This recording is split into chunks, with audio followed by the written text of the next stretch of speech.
ဖနက်ကြိုးလေးလာတင်ပေးစမ်းပါအမရဲ့ကျမခါနာနေလို့ဘာအော်လဲဖနက်ကြိုးလာတင်ပေးပါဆိုအမကလည်း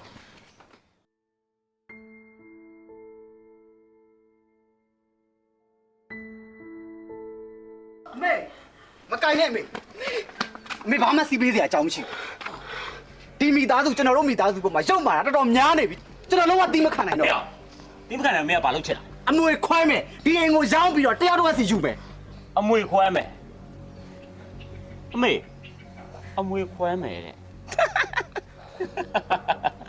အမွေခွဲမယ်ဟဟလားသမီးရှင်အိမ်ထဲမှာစာချုပ်တော့လာခဲ့ဟုတ်ကဲ့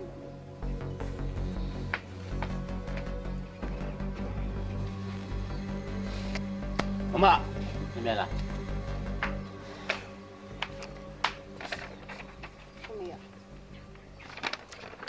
ဟာဒီမှာ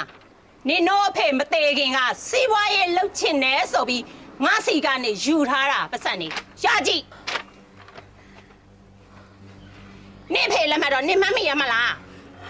မဖြစ်နိုင်ဘူးတလုံးမဖြစ်နိုင်ဘူးအမေဒီကိစ္စသိလားအမေလည်းဘာမှမသိရပါဘူးတားရဲ့အမေဘာမှမသိရပါဘူးဟေ့မင်းမမျက်လုံးပါရမလားမဖက်လေမင်းမျက်လုံးနဲ့မဖက်လေဖက်မဖြစ်နိုင်ဘူးကိုကြီးတလုံးမဖြစ်နိုင်ဘူးအဲ့ဒါသူတို့မိသားစုတတ်တတ်လောက်ချင်နေရဟုတ်တယ်ဟဲ့နင်ကသင်းမတက်မဲ့ကောင်လေစာဖတ်တတ်တယ်မဟုတ်ဘူးလားတိုင်ချာဖတ်လေတလုံးမဖြစ်နိုင်ဘူးဒီမှာဖြစ်နိုင်တာတွေမဖြစ်နိုင်တာတွေငါနားမလဲဘူး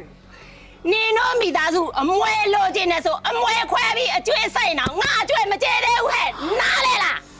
ငါအကိုကြီးမျက်နှာနဲ့ငါကတနာလို့နှိမချပဲအိမ်မှာဆက်ထားတာလူပါဝပြီးကျဲစုကဲနဲ့ဟာတွေပါ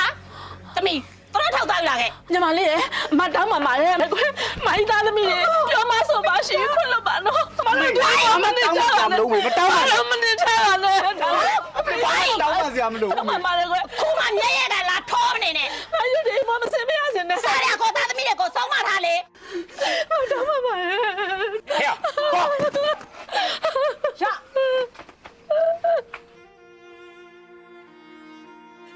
ဒါတဲ့မတဲ့အောင်မလေးသားရဲ့မတက်ဘူးမေလုံးဝမတက်တော့ဘူးအေးပါရှင်တို့လေလေရပိုင်နေပစ္စည်းကိုမတရားပိုင်စီပြီးလိုချင်နေတဲ့ဟာတွေရှင်တို့လည်းဝတ်မလဲပါစေနဲ့အမွေးဆိုတာထိုင်မှရတာနော်ရှင်တို့လည်းအဲ့ထားလိုက်မယ်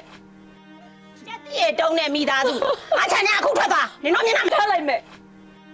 ကျက်တည်းတုံးနဲ့မိသားစုအချမ်းနဲ့အခုထွက်သွားနင်တို့မျက်နှာမမြင်ချင်ဘူးခုသွားခမည်းတော်မိသားစုမိုးကောင်းတော့ကြွားထားကြအောင်ပေါ့ဗျာပြောပါနဲ့သားရမပြောပါနဲ့မေလာတော့မယ်ဒီလိုရှောက်မာတဲ့မိသားစုနဲ့ကျွန်တော်ဆက်ပြီးမနေနိုင်ဘူးညီမလေးသွားမိုးရွာရုံနေမကောင်းနင်တို့မိသားစုမိုးထောပါပြစ်ချမှာဟဲ့အလိုနဲ့ပဲကျွန်တော်တို့မိသားစုဒေါ်လေးရဲ့ရုပ်မှာမှုကြောင့်အမွေတပြားမှမရလိုက်ပဲအိမ်ပေါ်ကနေဆင်းခဲ့ရတယ်ကျွန်တော်တို့မိသားစုအရန်ခက်ခဲနေချိန်ပေါ့ဗျာကျွန်တော်လည်းတင်မောတက်ခန့်နေငွေလိုနေတဲ့အချိန်ပေါ့ကျွန်တော်တို့မိသားစုရအလုပ်ကိုရတယ်လို့လုပ်ပြီးချွေတာစုဆောင်ခဲ့ရတယ်အမေနဲ့ညီမလေးဟာကျွန်တော်တင်မောတက်ဖို့အတွက်အားရဖြစ်ခဲ့တယ်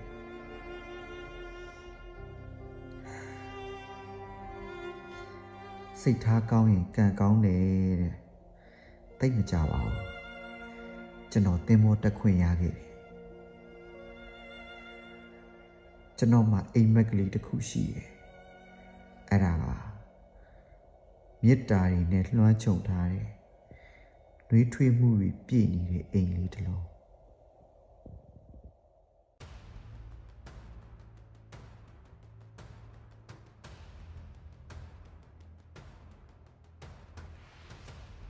ဒီအိမ်ကြီးကိုစောက်ဖို့အတွက်ကျွန်တော်ကလည်းနိုင်ငံရဲ့ခြားမှာအမေနဲ့ညီမလေးကလည်းဘာမှနားလဲတာမဟုတ်တော့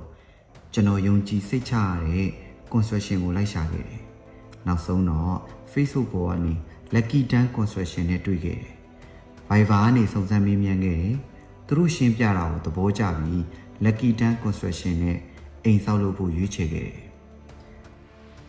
စည်ရန်ငွေပေးပြီး Salted မြေစမ်းသပ်မှုပြုလုပ်တာကစလို့အဆင့်ဆင့်ဆောက်လုပ်ပြီးအချိန်8လနဲ့တစ်နှစ်ကြာမှ Premium Grade နဲ့တအိမ်လုံးဆောက်လုပ်ပြီးစီးခဲ့ပါတယ်။